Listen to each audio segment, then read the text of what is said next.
बहुत समय पहले की बात है।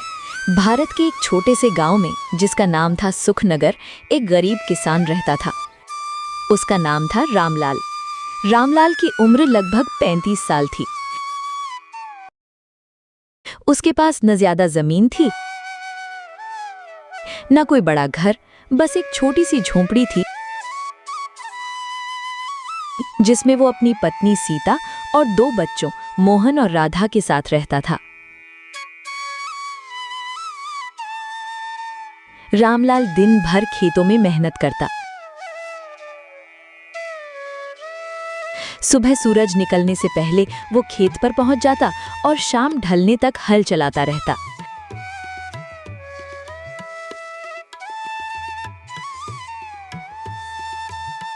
लेकिन उसकी जमीन बहुत छोटी थी और फसल भी बहुत अच्छी नहीं होती थी। फिर भी रामलाल कभी हार नहीं मानता था। वो हमेशा कहता, मेहनत करने वाले को भगवान कभी खाली हाथ नहीं रखते। गांव में एक और आदमी रहता था जिसका नाम था धनीराम। जैसा नाम वैसा ही उसका स्वभाव। वो गांव का सबसे अमीर आदमी था, लेकिन बेहद लालची और स्वार्थी। उसके पास बड़े बड़े खेत थे,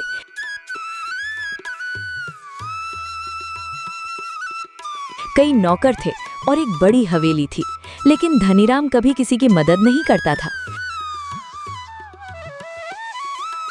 वो हमेशा सोचता रहता कि और पैसा कैसे कमाया जाए, चाहे उसके लिए उसे किसी को धोखा ही क्यों न देना पड़े। एक दिन गांव में भयंकर सूखा पड़ा। महीनों तक बारिश नहीं हुई। खेतों की मिट्टी सूख कर फट गई, फसलें मुरझा गईं। पूरे गांव में हाहाकार मच गया। लोगों के पास खाने के लिए अनाज कम। रामलाल की हालत भी बहुत खराब हो गई। उसके घर में बचा हुआ अनाज खत्म होने वाला था।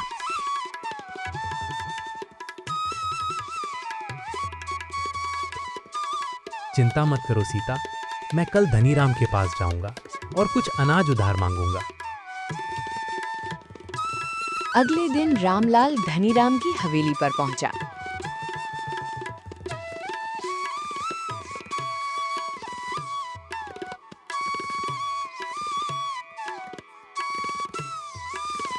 धनीराम बरामदे में बैठा हुआ मूंगफली खा रहा था। रामलाल ने हाथ जोड़कर कहा, धनीराम जी, मुझे थोड़ा अनाज उधार चाहिए।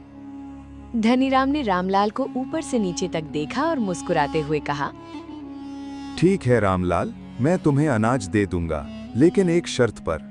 तुम्हें अगले 3 महीने मेरे खेतों में मुफ्त में काम करना होगा। रामलाल के पास कोई और रास्ता नहीं था। बच्चों की भूख के आगे उसने ये शर्त मान ली।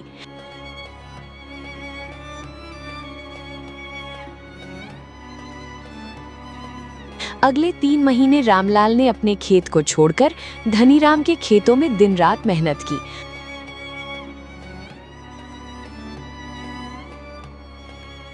धूप हो या बारिश, वो कभी काम से पीछे नहीं हटा।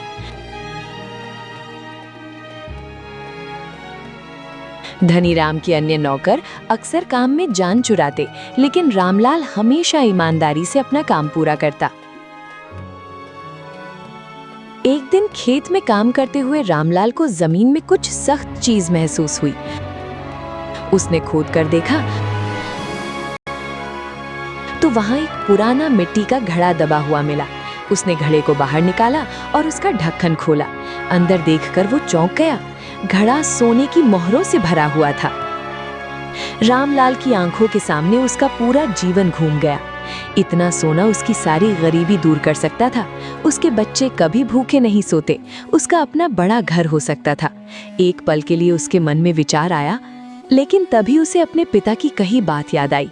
रामलाल ने घड़े को वापस ढक्कन से बंद किया और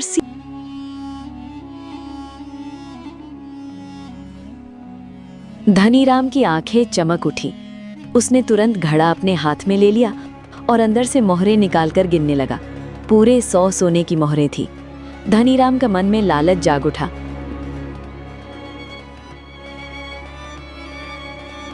अगर मैं इसे इनाम दूंगा तो मुझे कम मुहरें मिलेंगी। क्यों ना मैं इस किसान को कुछ भी न दूं? रामलाल, तुमने ठीक किया कि तुमने ये खजाना मुझे सौंपा। ये मेरी जमीन का हिस्सा है, इसलिए ये पूरी तरह मेरा है। अब तुम जा सकते हो। धनीराम ने घड़े को अपने पास रख लिया। रामलाल को कुछ बुरा नहीं लगा। वो चुपचाप वापस अपने काम पर लौट गया।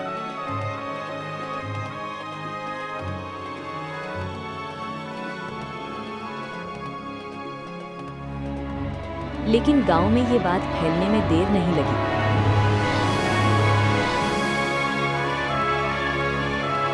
एक नौकर ने, जो ये सब देख रहा था, पूरे गांव में बता दिया कि कैसे रामलाल ने ईमानदारी से खजाना धनीराम को सौंपा और कैसे धनीराम ने उसे एक भी मोहर नहीं दी। ये खबर गांव के मुखिया पंडित विश्वनाथ जी तक भी पहुंची। पंडित जी बहुत बुद्धिमान और न्यायप्रिय व्यक्ति थे। उन्होंने रामलाल और धनीराम दोनों को गांव की पंचायत में बुलाया। पूरा गांव पंचायत के मैदान में इकट्ठा हो गया। पंडित विश्वनाथ जी ने पहले रामलाल से पूरी घटना सुनी, फिर धनीराम से। ये जमीन मेरी है, इसलिए इसमें से जो कुछ निकले वो मेरा ही हक है। मैंने कोई गलत काम नहीं किया। पंडित जी कुछ देर चुप रहे, फिर मुस्कुराते हुए बोले, धनीराम, कानूनन तुम सही हो सकते हो। जमीन तुम्हारी है, इसलिए खजाने पर तुम्हारा अधिकार बनता है। लेकिन मैं तुमसे एक सवाल पूछता हूँ। अगर रामलाल चाहता तो क्या वो ये खजाना चुपचाप अपने घर ले जा सकता था? हाँ, वो ऐसा कर सकता था, किसी को पता ही नहीं चलता। रामलाल के पास मौका था, जरूरत थी और कोई देखने वाला भी नहीं था। फिर भी उसने ईमानदारी का रास्ता चुना। यही असली इंसान की पहचान है, जब कोई देख नहीं रहा हो तब भी सही काम करना। पंडित जी ने गांव वालों की ओर देखा, फिर पंडित विश्वनाथ जी ने अपना फैसला सुनाया। धनीराम, तुम्हारे पास पहले से ही बहुत धन है, फिर भी तुम्हारा मन नहीं भरा। तुमने एक गरीब आदमी से 3 महीने मुफ्त में काम करवाया और अब उसकी ईमानदारी का भी फायदा उठाना चाहते हो। ये उचित नहीं है। मेरे निर्णय अनुसार इस खजाने का आधा हिस्सा रामलाल को दिया जाएगा, क्योंकि उसकी ईमानदारी की वजह से ही ये खजाना सामने आया। बाकी आधा धनीराम रख सकता है, क्योंकि जमीन उसकी है।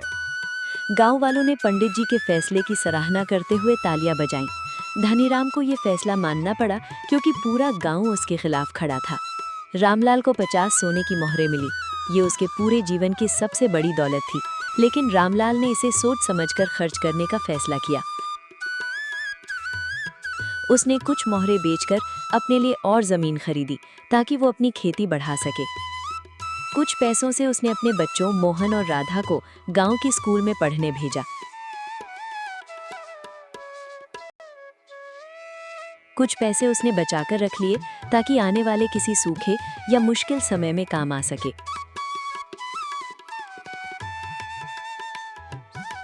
रामलाल ने अपनी बाकी जिंदगी वैसे ही ईमानदारी और मेहनत से बिताई, जैसे पहले बिताता था।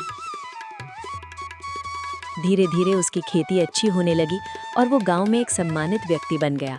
लोग उसकी मिसाल देते और अपने बच्चों को उसकी कहानी सुनाते। दूसरी तरफ धनीराम की कहानी अलग थी। गांव वालों को उसका असली स्वभाव पता चल चुका था। लोग उससे व्यापार करने में हिचकिचाने लगे। उसके नौकर भी अब उस पर भरोसा नहीं करते थे। धीरे धीरे धनीराम अकेला पड़ने लगा। उसका धन तो बना रहा, लेकिन उसकी इज्जत और लोगों का विश्वास खो गया।